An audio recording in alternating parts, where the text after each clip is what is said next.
Look, I was able to make it work for myself, and, I consider that, I don't consider myself lucky because I work super hard to get where I am, and I've been really successful, but, be creatively fulfilled and be professionally fulfilled. I was always focused on taking the artistic road, you know what I mean?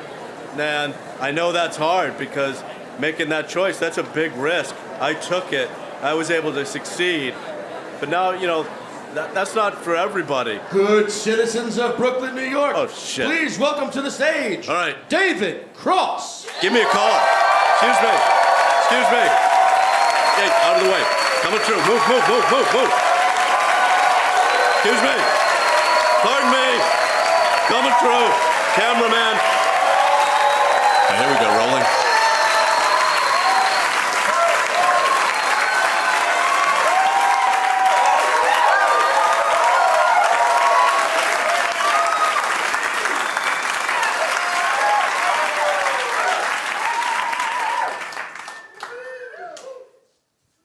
As prisoner number 187-659-3210 was being led to the delousing showers, she began to reflect upon her first 8 days at Auschwitz after having been rounded up from her home and all her property and possessions destroyed or looted as her once friendly neighbors jeered at and spit on her and her children as they were pistol whipped and sent it to the train cars along with other Jews and gay people and the disabled, et cetera, and upon arrival at the camp, watched helplessly as her children were taken from her and marched into the woods just beyond the barbed wire and the guard towers, a sound of gunshots and screams punctuating the barking orders of the Nazi soldiers as she was taken to have her head shaved and her arm tattooed, enduring vicious experiments and slow starvation. And as she was shoved back into the line for the delousing shower, it began to occur to her that perhaps these weren't showers after all, and that this might be nothing that she would ever return from. And as the doors were sealed shut and the Zyklon B gas dispensed, and she watched as everyone futilely clawed at the door and the window until they all succumbed one by one, what were her final thoughts? This is very much like that time the government required me to get vaccinated against the Spanish flu.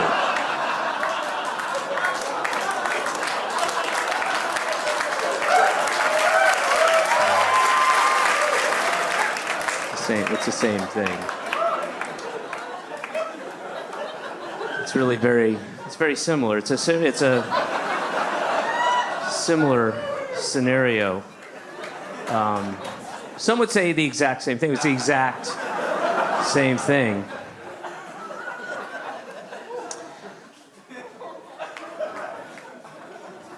Thank you. Good night. Thank you for coming. Thank you guys so much for coming down here. This is the last of our shows. I can already hear my voice going because I yell a little later. I'm going to yell a couple times. And this has been so much fun, and thank you so much for coming. And also thank you. Everybody here is vaccinated. Had to show their proof of vaccination. Yeah, everybody's got vaccine. Good. That's great for obvious reasons, but mostly because you know what that means. No fucking cops. Cop-free zone, motherfucker. Yeah. All right. That's great.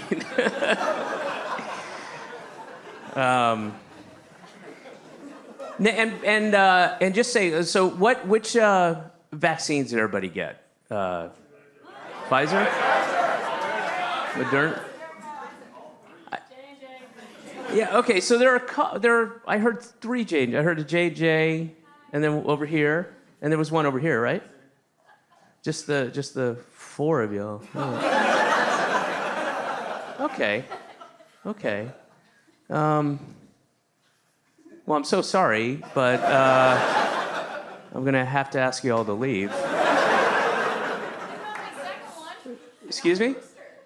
Well, I don't care. It's you got the Johnson & Johnson shot, and you need to be with your own kind. I was in Canada for when the vaccine was made available. I'll get to all that stuff in a bit, but it was a much different situation in Canada, and we read and watched with kind of jealousy, like everybody in the States getting, not everybody, prior people noted. So you all got your vaccine by injection, right?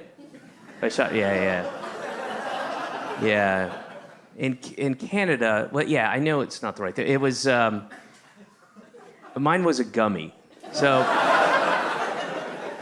that can't be right. Okay, but all right, so I know what vaccine you all got. Which microchip did everybody get? What'd you elect to get? 5G, Bill Gates. Which one? I haven't heard that one. Which one? NVIDIA? Oh. You took it literally. Okay, great. That's one way to do a joke. That's one way. Start here, come right back around the other way. Maybe you'll pass something funny along the way. Maybe you won't. Maybe you won't. Okay, good. I went with it for two reasons. I opted to get the microchip implanted by the liberal Jew-run media. Yeah? Okay. For me, my reason was on the off chance I know somebody who knows somebody who knows somebody, just in case the shit goes down. And then also it was the only chip that came in mixed berry. So, yeah. I feel like I should say that, to be honest, totally honest, I didn't do it for your safety, the safety of others. I didn't do it for my safety. I was reluctant to get a vaccine until I found out that it would turn you into a magnet. And then I was like, fuck yeah. And I was because I heard that it was all on, YouTube videos of people going to town council meetings all over the country, all over the place. And there's tons of them. And they were all upset because the vaccine was going to turn people into magnets. And that's the true purpose. And I was like, I want to be a magnet. I jumped at it. Just give me the fucking magnet vaccine. I don't care which one. I don't care where it is. I'll go to a van under an overpass, with no windows and just go. Yeah, what do you got? What do you got for me? Well, take some pints anyway. I don't care. I want to be. Why would you refuse magnet powers? The government is giving away free magnet powers. That's awesome. I would happily jump on that. Fucking go to your, give me that, however it works, I don't know. You turn it on or off and just fuck with everybody's cell phones and compasses. We're lost. Now you're triple lost. All right. Go to the beach with those, old guys ning, ning, ning, ning. Hey, watch this motherfucker. Of ancient Viking sword. Oh my God, I would love to have magnet powers. So they would go to these, the town council meetings, and they're livid and they're upset, and they're proving, because they got the vaccine, and now they've turned into a magnet, and they take a spoon or some cutlery, and then they would go, watch, and then it would stick for a second. And then it would drop off. Literally 100% of the time. Every single solitary time, the cutlery would fall off because, of course, they're not a magnet. Because there's nothing that can turn you into a fucking magnet. We can't turn human beings into magnets. So and it would stick for a second and a half, because they were sweaty. And sweating is an involuntary reaction that your body has to lying. And these, how? They're falling off. Literally, there's hundreds of them. They're falling off, and then they're, trying to save face for whatever that's worth at this point, and just it's not. Okay, well now it's not. It was, but now it's not because of the chemtrails. The chemtrails are demagnifying me. Like, well, I thought, wait a second, you were in here last week screaming at us about chemtrails. You didn't, so you like the chemtrails? No, well, I mean, for the anti-magnet, but I'd rather know. How much time? Is my allotted time up yet? Can I go? Oh, those poor guys. Anyway, so as I said, I was stuck in Canada. I had to go. I was here for when it all started. All the shit was going down, and nobody knew what was happening, and it was very scary and horrific, and nobody knew what to do. And then it finally started to open up a little bit, and that's when I had to go to Canada, which I assumed they'd have their shit together, but Canada. They did not, and we were there. My whole family was there, and you weren't allowed to go back and forth, and it was stay-at-home orders. It was lockdown except for 2 weeks in early March. It was just locked down. There was nothing to do. I thought I'd be able to do stand-up. I didn't. My point being that I didn't get to do stand-up for a year and a half, which is an eternity if you're a stand-up. It's easily the most narcissistic job you can have. So I get on stage in front of strangers, and I'm like, I'm gonna make you listen to me for an hour. Fuck that. And I'm gonna charge you. I'm going to charge you to listen to me.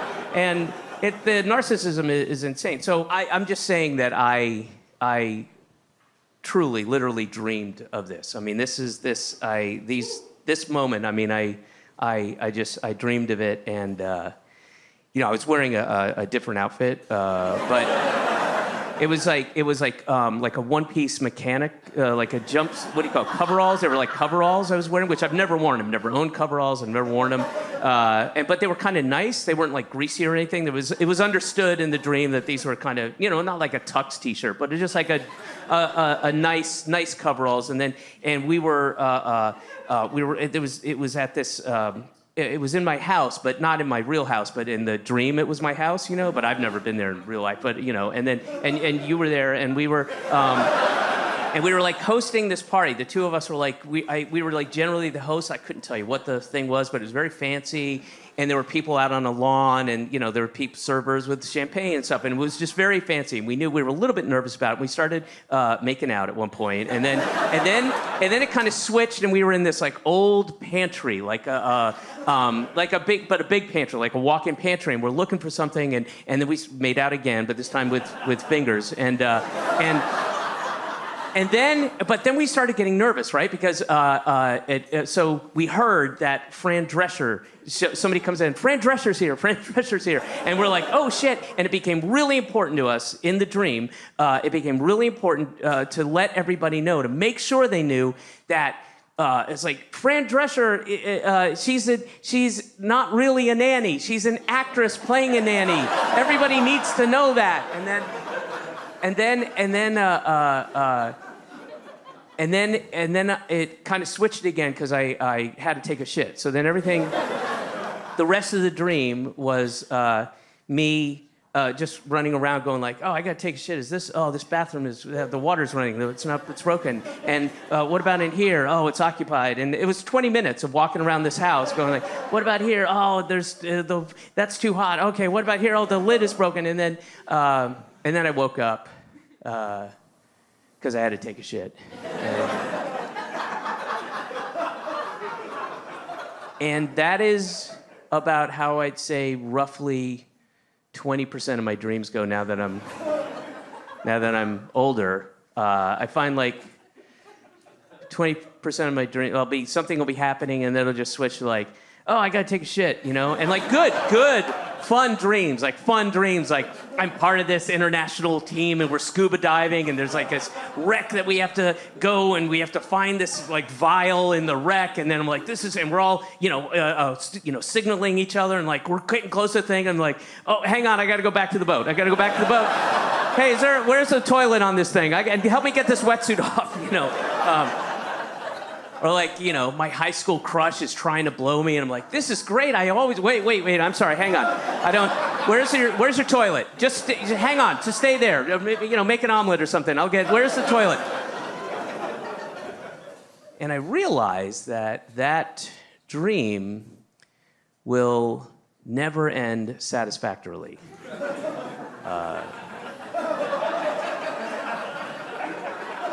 I hope, or maybe it will. Maybe it will. That'll be a double-edged sword. Just in the dream, like I'm running around 20 minutes, like, oh, finally! And what? Oh, no. Oh. I'm old. In the very beginning, when we knew very, very, very little about COVID, what to do, what its causes were, and one of the very first things they said was, one of the symptoms you'll know you have it is if you lose your sense of taste or smell. So, with that in mind, trying to be safe, every night before I'd go to bed, on the side of the bed, I would take a dump. And then first thing, when I wake up, I would lean over and I would take a little taste. I go, nope. That's shit. That tastes like shit. We're good to go, honey. We're good to go. But this is just, it's so great that we can do this, that we can all do this and gather here. And because we got vaccinated and because, we wore masks and we all acted like responsible adults, we can do this. We can gather and do this and not die. It's a good feeling. Because all over America, they're gathering and doing this, going to a show like this, not like this, probably more of a Jason Aldean, Travis Tritt, Jim Brewer vibe to it, but they're gathering in a space like this, unvaccinated, unmasked, and some of those people will die. They will die of COVID. They'll get COVID and they'll die. And it's important for me that I take no more than a little bit of joy in that, that they will die of COVID, because people are going to die of COVID. That's just fact. We know that. That's the numbers. So those are the people that should die from COVID. Those are who knows how many people they've infected and unwittingly killed, how many people they've made orphans or widows or widowers. So people are going to die of COVID. Those should be the people that die. And it's what I'm saying is, it's okay to wish them dead. It's all right. I'm giving you permission to wish them dead. It's all right. Don't be a dick about it. Don't go on TV and say it. But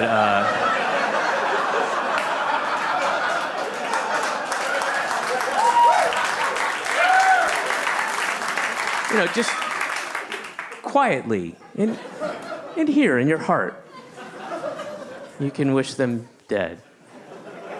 And the reason it's okay to wish them dead is because wishes have no power. It's okay. It's fine. It's okay. You can wish for whatever the fuck you want. Doesn't mean you're gonna get it. Wishes have no power. Wish away. Wish away. It's fine. In fact, wishes have, and this is a scientific fact, wishes have exactly as much power as prayer does. Same thing. Same thing. You can have 100 people praying for something here and 100 people wishing for the same thing. Same results every single time, exact same time. Now, if those people, those two groups could get together and combine their absurdist, ineffective things. Oh my gosh, the power they would have. I wish that your prayer would come true. Well, I pray that your wish comes true. A deal was struck. And nothing ever changed.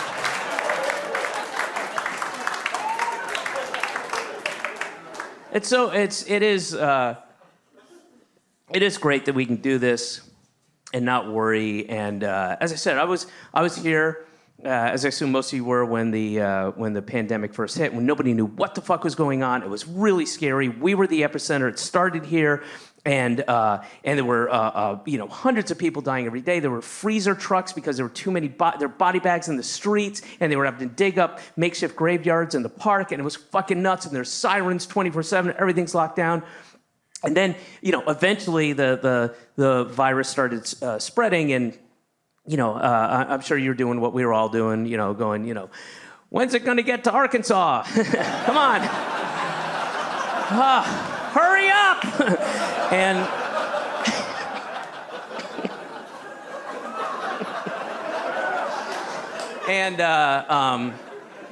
And it's one of the things I'm proud of being living in New York, and I'm proud of the way New York reacts to adversity and does the right thing. And we all acted maturely. And when they said, when we didn't know what was going on, and they said, we're working on a vaccine, we'll get to it, but we're going as quick as we can. But in the meantime, the thing that you can do, the single greatest thing you can do, is to mitigate the spread is to wear a mask. And New York City's reaction was, what do you want us to do? Wear a mask? Okay. And we wore a mask. And everybody, pretty much everybody. Even junkies. Let me tell you this. New York City has the best junkies of any city in America. We have the best, most conscientious junkies. Even the junkies, all our junkies wore masks. Part of the social contract. They get it. They're all like, sitting there going like, well,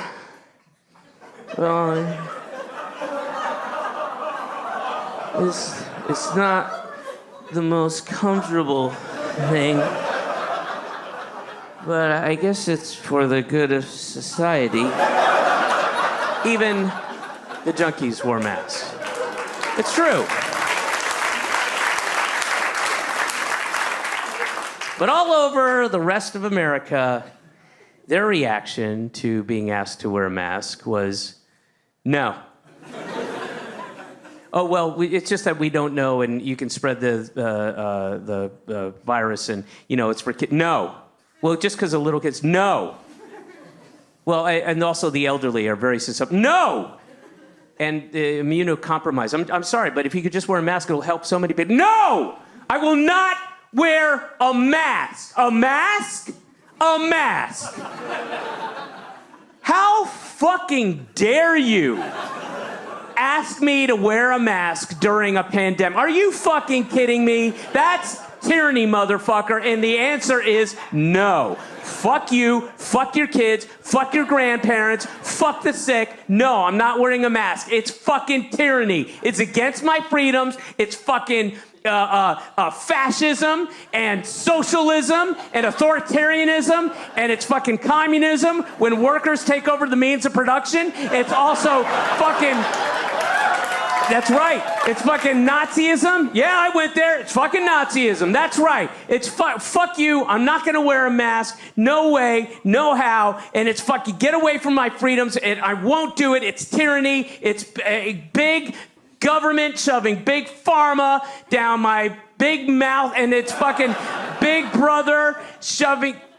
Yeah, the show. What other Big Brother is there? It's I don't know what you're talking about. It's fucking CBS is in on it with the liberal Jew-run media. Yep, that's all part of the plan, motherfucker. You're so dumb. Yeah, it's fucking. That's right. Also, I'm not going to wear a mask. Forget the tyranny and authoritarianism part, because forget my freedoms. But also, I'm not coincidentally, totally separate from the freedom thing. Also, I have a medical condition. So, double not wearing a mask. Fucking bitch. No, I'm not wearing a mask. Yeah, I have a medical condition. My online doctor, who prescribes my colloidal silver from his podcast, Dr. Joseph Rogan, look him up, told me that I cannot, if I have a mask, I will stop breathing. I will stop breathing. I will choke to death. Have you ever seen anybody wear a mask and survive? Think about it. No. Okay. So, yeah, I have to be 10 feet away from my vapor exhalations. That's clinically proven, okay? And I'm also, coincidentally, beside those two things, I'm severely mentally ill. I'm mentally ill. You wouldn't believe the shit that I believe. And no, I won't put on a mask, and I'm certainly not gonna get a vaccine. No, I'm not getting a vaccine. No, not this vaccine, not this one. Oh, I mean, yeah, I'll get a vaccine for mumps, rubella, measles, hepatitis B, diphtheria, shingles, polio, chickenpox, but no, I'm not gonna get a vaccine for this. No, sorry. My body, my choice, all right? Your body, also my choice, okay? Her body, especially my choice, okay? Yeah, no, I'm not doing that. Fuck you. You can't tell me what, and I mean, I'll put fucking horse dewormer before I put into Seriously, I just made that up. There's horse all right. Yeah, fuck it, I'll take horse dewormer, sure. And horseworms too, mix them up together. I'll take the whole fucking kit and caboodle. Great, yeah, fuck you, fuck you, fuck you, fuck you. And even children watched that, and they were like, well, that seems excessive. That response didn't seem appropriate. And they're all like, it's funny to me. When I see you with your mask on, just living in fear, like with your mask, and just identifies you as a sheeple. That's all, I don't live in fear, okay? I choose not to live in fear, And it's crazy that you think a mask is gonna help. It's like your eyes are in your mouth and your mask is blinding your vision, That's what you're scared of when, we know that Black people and Mexicans and immigrants and Muslims are going to come to your home. They're going to murder you. They're going to rape your wife and children. Then they're going to take your job that you just quit because it's shitty. Okay? So that's funny to me that you wear a mask and then you don't even care that the Hollywood elite, limousine liberal, liberal Jew, gay mafia are trying to turn your kids gay and trans by teaching them about racism. So that's crazy to me, man. And you don't even give a shit. You don't even give a shit that Biden's Gestapo is going to come into your home and take all your guns. And you don't even care. Just like Obama. Remember when Obama took all your guns? And then Clinton took all your guns before that? It's just funny. It's so sad to be living in fear. It's funny. I'm fear-free.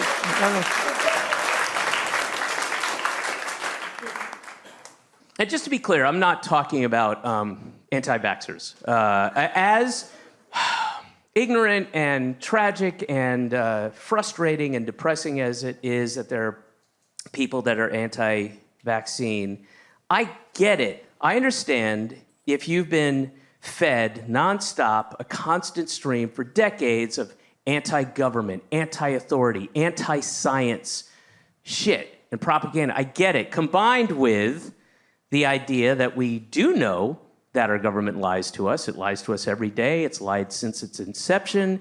And we do also know that it's done medical experiments on groups of people. That's a fact. We know that. When you combine those two things, I get that. I don't subscribe to it, obviously, but I get where I'm talking about the selfish motherfuckers who won't even wear a mask while they're shopping. That's who I'm... Actually, I just thought of something. Maybe a solution.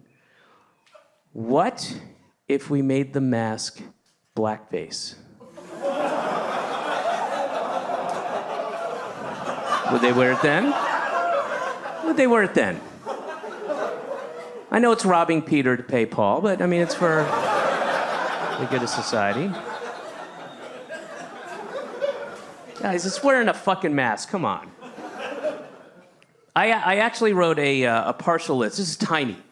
This is very small. It's just partial, tiny.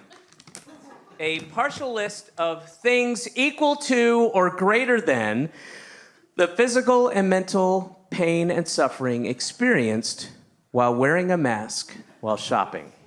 Okay? These are things that are equal to or greater than the pain and suffering experienced. Having a ladybug on your shoulder.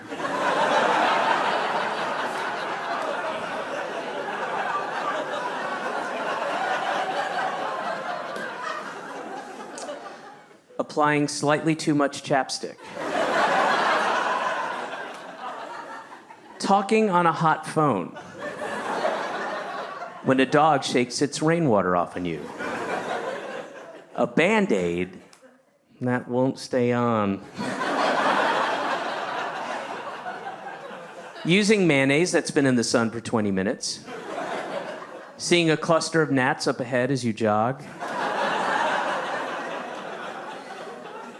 Waiting for someone in a wheelchair to board the bus.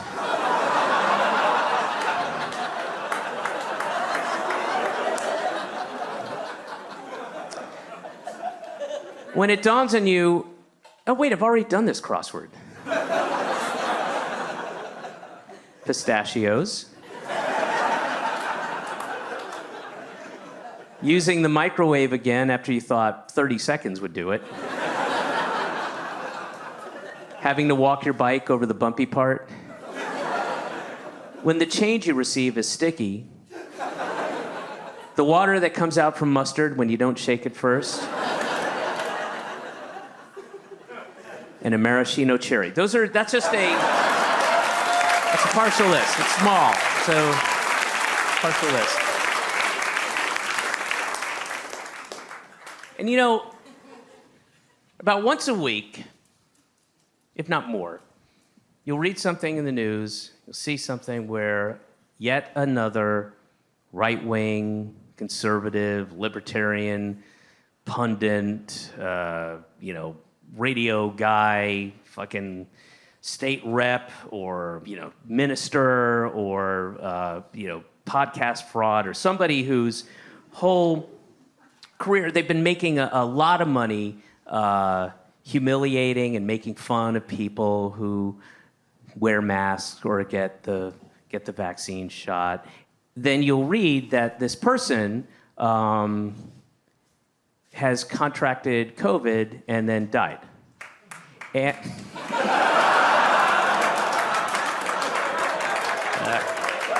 right. And it's an amazing length to go to own the libs. And that's why they do it. That's why they're making a shit ton of money, but they do it to own the libs. And that's partly how they make their money, by owning the libs. And they own the libs by getting COVID and then dying. And the real tragedy is that they died before they got to see me owned, Because I'll read about their death and I'll be like, oh, fuck. I just got owned. And I'll be at my computer and my daughter will come in and I'll be sitting there shaking my head and she'll be like, Daddy, what's wrong? I was like, this right-wing Christian super patriot football coach, radio guy, podcaster pundit on Newsmax. He got COVID and he died a long, painful, protracted, slow, agonizing death. And so Daddy just got pwned, sweetheart. It's not a good feeling. It's not. It's not a good feeling. And it's so interesting to me, the shit that we choose to get upset about. And I use that word purposefully choose. We choose to get upset about things. We choose not to get upset about things. And I believe that you can divide America into two groups. The kind of people that truly believe that you can divide America into two groups, and then the other people who realize that's absurd. That's the most reductive thing I've ever heard of. So,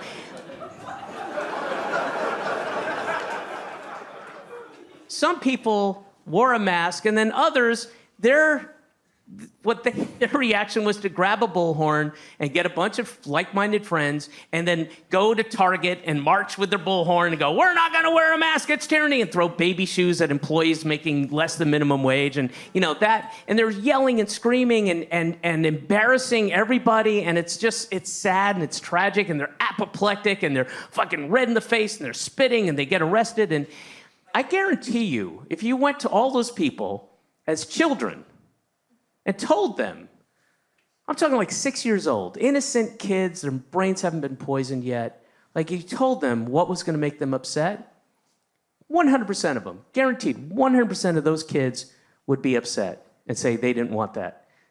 I guarantee it. And if I could get like 100 kids and just get them all together and tell them, like, all right, kids, hey, everybody, gather around. My name is David. I'm from the future, and I'm going to tell you what's going to make you upset. You know how when sometimes you're out and maybe you're at a soccer game or you're in line to see Santa at the mall, and your mommy or daddy or your friend's mommy or daddy or maybe one of your relatives or even a stranger will get very upset at something, and you don't know what it is, and they get really, really upset, and they yell, and they scream, and they turn red, and they're spitting, and they lose their words, and sometimes they have a heart attack, sometimes they get arrested, but they really, really, really screaming and yelling, and it makes you feel really, really awkward inside, and uncomfortable, and small, and scared, and you don't know what's going on, and it's a terrible, terrible feeling, and you don't know why they're doing that. And, well, I'm going to tell you what's going to make you... comedian. Doesn't matter. Doesn't matter. Doesn't matter. So I'm going to tell you what's going to make. I'm happy with it. Yeah. I mean, I'd say, high tier 3, low tier 2. I don't know how the rankings go, but I'm okay. It's well, I was nominated for 2 Grammys, so okay. No, I didn't win. If I'd won, I'd say I won a Grammy. Nobody wins something and says, I was nominated. I mean, no, just think about it. No. All right. Anyway, it's not important. Oh my God, Patton Oswalt and Weird Al. So, whatever. So it made sense. But one of them made sense. So anyway, now listen, it doesn't matter. I'm going to tell you what is going to make you that upset, where you're angry and you're yelling and you're marching in the streets and you're infringing on people's rights, and I'm going to tell you the thing that's going to set you off. Are you okay? Everybody good? Okay. Why don't we start with you, sweetheart? What's your name? Crystal? Okay, what do we got? Okay, Crystal. You are going to get very, very upset, angry, very angry, when you see the police beating up or murdering innocent people and getting away with it. That's going to make you really, really upset, okay? Okay, so what's your name? Adriana? Okay, Adriana. Okay, here's what's going to make you upset, Adriana. When you hear people speaking Spanish. Oh.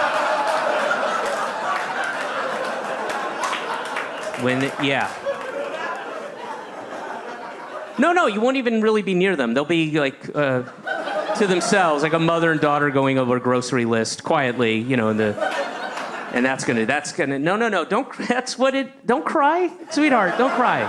That's what it says here. I'm sorry. And you know what? Ironically, you probably don't know what that means, but your name is derived from Spanish. It's a Spanish, whatever. It'll be lost on you. Okay. Who else we got? Yes. What's your name? Arturo? Okay. Well, watch out for Adriana. All right, Arturo, here's what's going to get you very, very upset. You're going to get very upset when gay people or trans people are maligned and beaten up and sometimes even murdered just because of who they love and who they are. That's going to get you very upset. Okay? All right, what do we got? What's your name, son? Grayson? Okay, Grayson. Okay, Grayson. Here's what's going to make you really, really angry. Red in the face, beet red. When there's a mass shooting and the families of the victims of the mass shooting go on television and try to plead for sensible gun laws. That's going to set you... no, don't cry. No, I'm sorry. That's your thing. That's going to be your thing. Don't cry. Okay, I got another one here. Okay, here's something else. Okay, dry those tears. Here's something else. You're also going to get very, very upset when chubby women are used in advertising. That's gonna, yeah. Online petitions, the whole works. Please don't cry. Okay. One more. Sweetheart, what's your name? Karen? Okay. Probably don't even have to look, but yeah. Okay. So Karen, this is what's going to make you really upset, okay? Okay. It's when you hear black people laughing. It's just nails on a chalkboard to you. Yeah, when you hear black people enjoying themselves, it's gonna don't cry. No, honey, please. No, it can't be about when your ice cream falls off. I'm sorry, that's what it says. It says you're homeschooled. You're gonna be homeschooled. You're about to be homeschooled. They're gonna teach you about the Civil War, and they're gonna mention the word slavery, and that's it. You're yanked out of there, and so I'm so sorry, but don't cry. And guys, don't cry. Everybody, please stop crying. Stop crying, guys. Kids, stop crying. And then you've got a room full of 100 kids crying. But the cool thing is that if you are walking down the street and you pass a playground or a birthday party or something, and you see a bunch of kids crying, you'll know that a comedian from the future has just visited them and told them what to...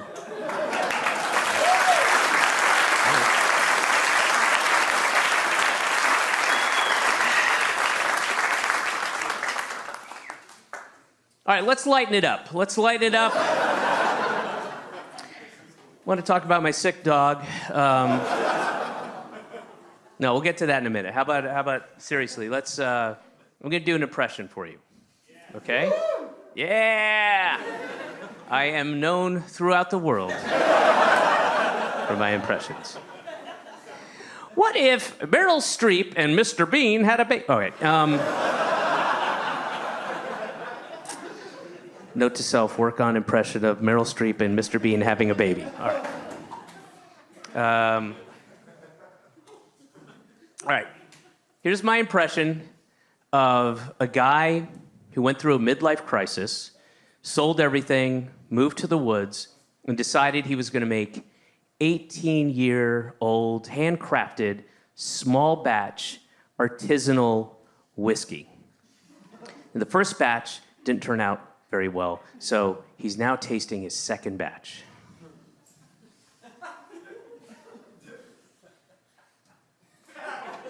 Oh, God damn it. What the fuck? Son of a bitch. What did I do wrong this time? Fucking back to the drawing board. Okay.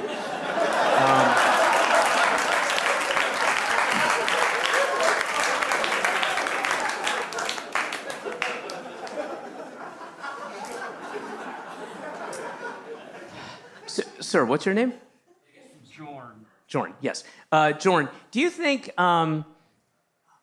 when Lincoln started his Gettysburg Address, do you think there was somebody who was like,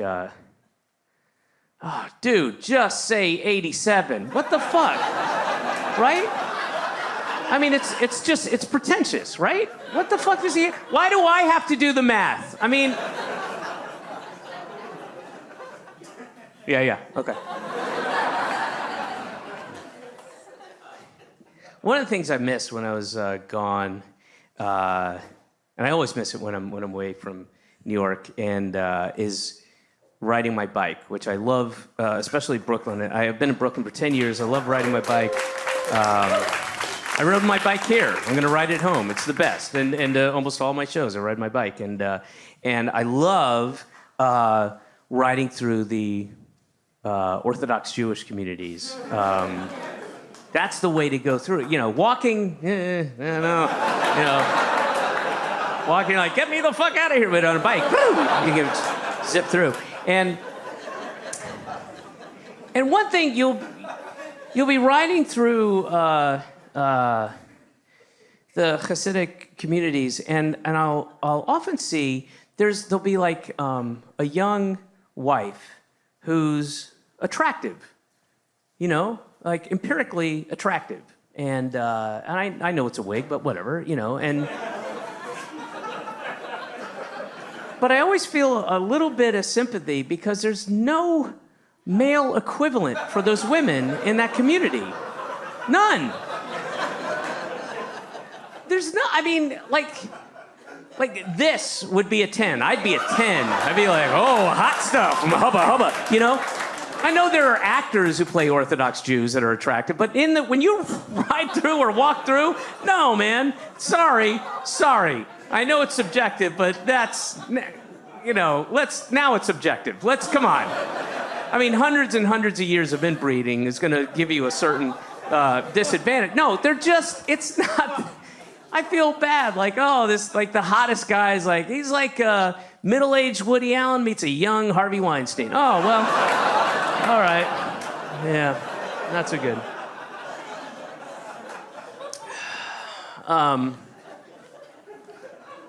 But they get the last laugh because they subjugate all their women. So, all right. So it's a win-win, right? But do y'all know what the mitzvah tank is? Okay. Well, I can guarantee you a lot of folks watching this at home don't know what a mitzvah tank is. But I'm going to look in this camera. I'm going to tell you what a mitzvah tank is right now. We have a lot of them in Brooklyn. Mitzvah tank, Orthodox community, they have this big RV, and there's several of them, and you'll hear them before you see them. You hear them like a block away with that kind of tinny Radio Shack. And, you know, fun songs in Yiddish and Hebrew. And there's a big, huge picture of Rabbi Schneerson, the Messiah, Moshiach. And he's coming back any second. Moshiach is coming back. He's coming, hey! Hold tight! Any second now. Wait, where's that? Oh, okay, false alarm. He'll be here. And it will be fun if he does come back because, you know, Rabbi Schneerson was a human being with no divine providence. He was just a human being. So all his flesh is rotted off his thing. So it'd be... If he does come back, it's just this weird skeleton, you know, and people are like, oh shit, whoa! You know.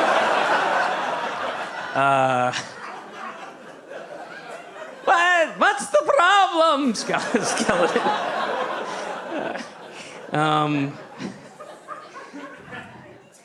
But anyway, so the mitzvah tank rolls by, and what a mitzvah is a good deed. You're doing a good thing. And sometimes they have the tank, and sometimes they'll dispense. They'll disgorge different Jews to go on the street corners and perform the mitzvahs, which is it's a good deed, and it's always the same thing. What they do is, and I've done this a couple times. I've volunteered to let them do it on me, and just to help a brother out, you know. And what it is they wrap the tefillin on you, which is there's like a two prayer boxes, wood, and then there's leather strips. One goes on your arm, and the other goes around your forehead, and then they rattle off this prayer super quick, you know, because they're working on commission. They got it in and out, in and out. Thank you for your time. But move. And they do it for everyone they get. You know, they look up, and then God looks down and goes, "All right, Shlomo, very good for you, and Hiram, good for you." Very good. That's a lot of mitzvahs for you. Very good. All right, you're going to get an extra bean today. God is feeling so generous. All right, all the Jews get an extra bean tonight, whatever. And so they do these things, and I was on my block. I was this is a couple years ago. Had a stroller. My daughter was about 2 at the time, and I'm literally going to cross the street on my street to go and be home. And I could see him. I see him. There's a gang, a gaggle of, the most intimidating gang you can ever imagine of Jews, and there's a couple of all men, of course, because no girls allowed. You go home and make babies and make a soup. That's all you're good for. And there's the head Jew, which you could tell because he had the bigger, furrier hat, which. In Judaism, like every single religion, the hierarchy is found in the hats. Whoever has the most conical, or the largest, or the floppiest, or the satiniest, or the furriest. And in Jews, it's furry and it's round, and that's the head Jew. And then the guy, the poor kid with him, is just a yarmulke. Oh, it's like rookie single A ball, and he's like, anyway. So I know what's coming. So I get to the corner, it's a red light, and the guy says, "Excuse me, are you Jewish?" And that is funny. He did. He's like, "Excuse me, are you Jewish?" And I say, "No, I was born Jewish, but I'm an atheist." And the whole time I'm saying it, I'm even though I'm stumbling when I'm talking to him, I'm lucid, clear, not stumbling on any words inside my head, screaming at myself, going, "What the fuck are you doing? Don't engage him. Why are you doing that? Why did you say anything? Why did you say anything? Oh, good. Way to go. Way to fucking..." And so he's starting to talk to me about, helping him out, the Jews and blah, blah, blah, and brotherhood, and I'm just waiting for the light to change, and I'm like, come on, and I'm inching the stroller out into traffic, just inch by inch, because they have to stop. That's a law. They have to stop. You see a stroller, you got to fucking put on the brakes, and you have to stop. And also, it's not like the baby's head is right against the end of the thing. There's like a 7-inch buffer there. And there's padding and shit. It's not like, and even if it did hit it, I can catch a baby. She was 2. I can catch a baby. So I'm just inching it out. And then the light finally turns green, and he goes, amongst all the stuff, he goes, "Is your mother Jewish?" And as I walk away, I go, "Yeah, she's Jewish, but I told you I'm an atheist." And then I walk, and I get halfway across the street, and he yells to me, at my back at this point, he yells, "You're a Jew forever!"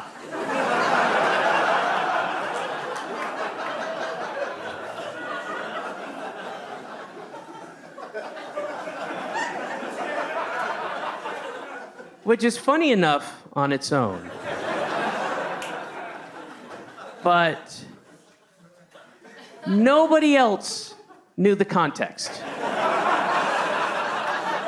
Nobody else.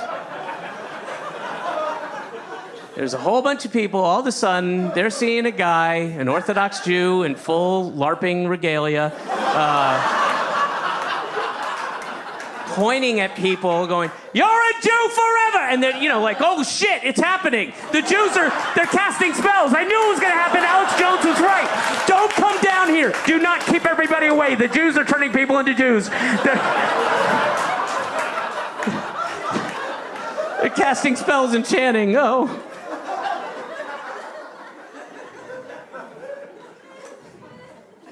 By the way, I would like to officially change and substitute casting spells and chanting in place of thoughts and prayers. I'd love if we could make it. Next time the Twitter machine gets going and there's a tragedy somewhere, there's 120 people die in a mass shooting, and you're like, "Hey, just so you know, I'm casting spells and chanting for everybody's soul."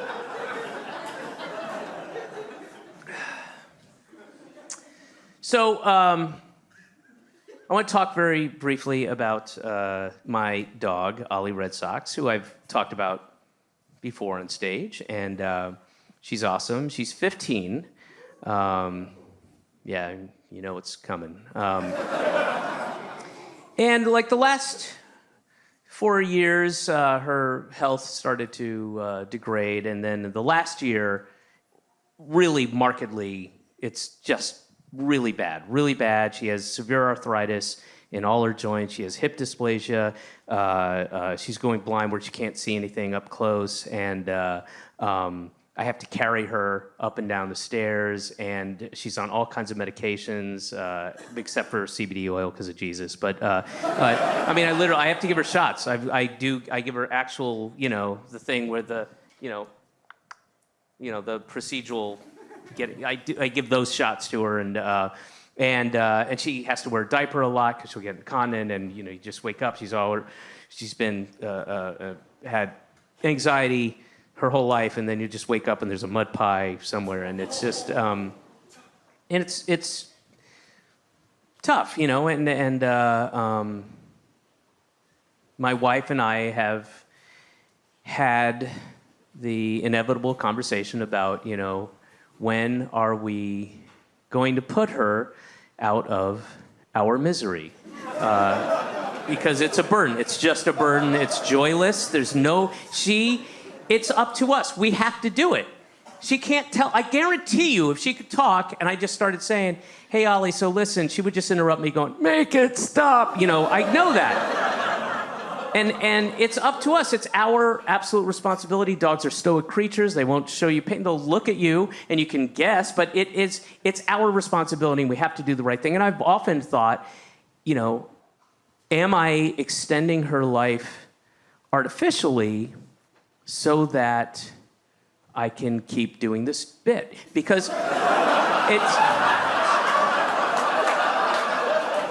it's a good bit. It's a good bit. I make some salient points later, and it's not fair. So it's a hard decision, but you got to make it. And so we're going to avail ourselves of the service. I'm sure you're familiar with it. My sister's done it. I have friends who've done it. Where a professional will come in and they will euthanize your dog. I assume they're professional. I'm not going to do a deep dive. I'm lazy that way. I'll just be like, Siri, who can come and kill my dog? And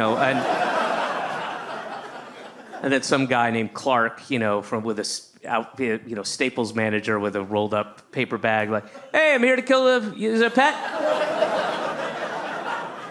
Yeah. Yes, I'm a professional. I'm a manager at Staples. Yes. I kill pets on the side. That's what I do. I like it. Makes me feel good. Anyway, so yeah, you have these people come and they will, in a very somber, respectful, quiet, dignified, peaceful setting. They will, not that it has to be. I'm sure some people go the other way. Some people are probably like, hey man, Peanut loved to party, so we're gonna have a party. I've taken Peanut to 9 Burning Mans. All right, Doc. All right, give the kill shot on the downbeat, because Peanut loved Diplo. All right. Ho, ho, ho! But we're not gonna do that. And we're gonna do that because it's the right thing to do, but also it's a golden opportunity to teach our 4-year-old daughter about life and death. And more specifically, the power that I wield over life and death.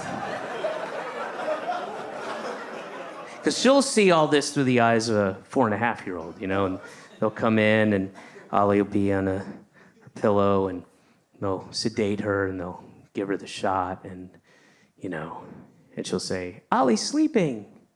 Like, no, sweetheart. No, honey. Ollie's dead.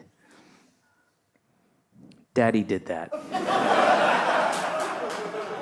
Daddy had her killed.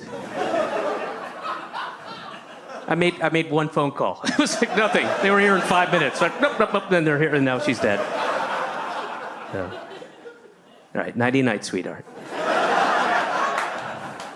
Perhaps I'll see you in the morning.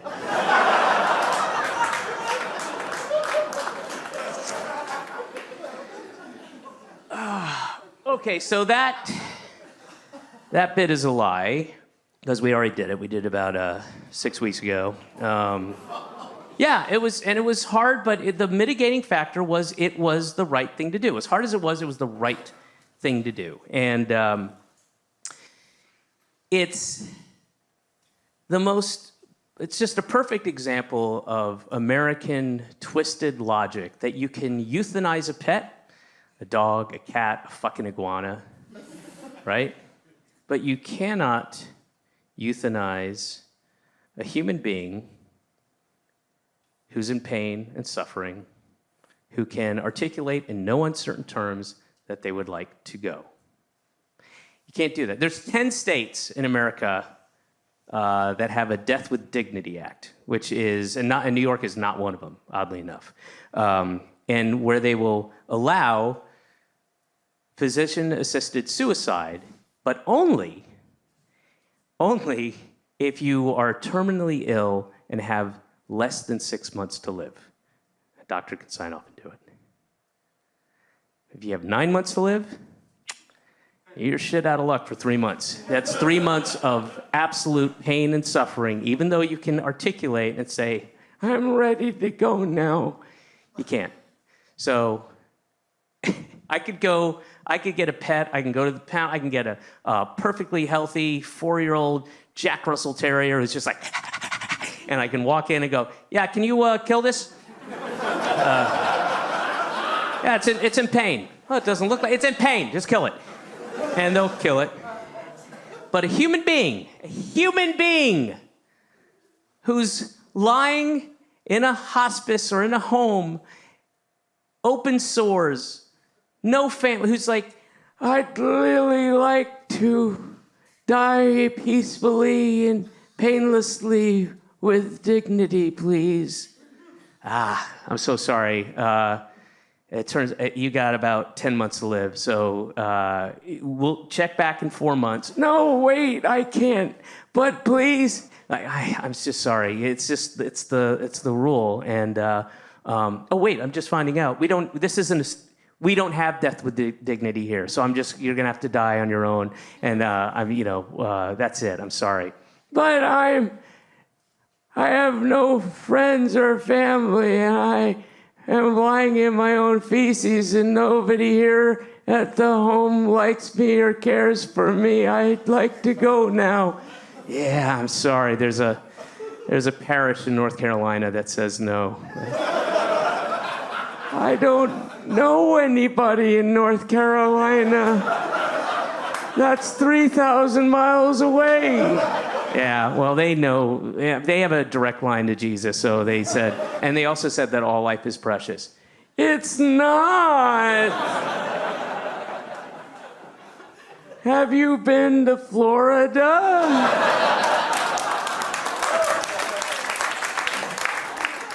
Or a DMV? Or a Scientology center? Or a QAnon rally? Or a Cracker Barrel? Or a QAnon rally at a Cracker Barrel in Florida? You can't. But look, if you take anything from tonight and what I've been talking about, I think one of the most important things is it's important to keep perspective. And I have talked about depression, and I am prone to spells of depression and anxiety. And I have to remind myself that I am very lucky. I have an amazing wife, an amazing family. I'm surrounded by love. I have money. If somebody gets sick, I can take care of them. Perspective. For instance, one time, I was complaining because I had no shoes. And then I met a man who had no feet. So I asked him if he knew where his shoes were.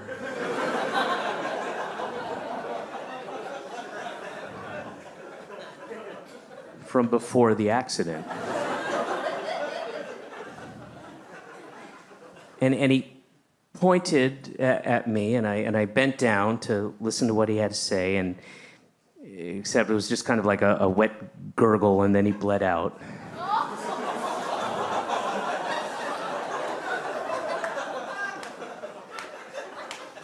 But then I realized he was pointing past me to a ravine that was just beyond me.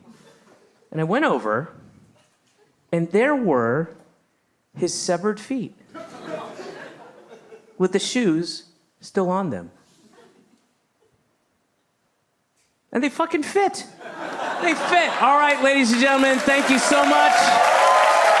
Thank you. Thank you. Thank you to Sean Patton. Thank you to the Bell House. Thank you, thank you, thank you. All right. Okay.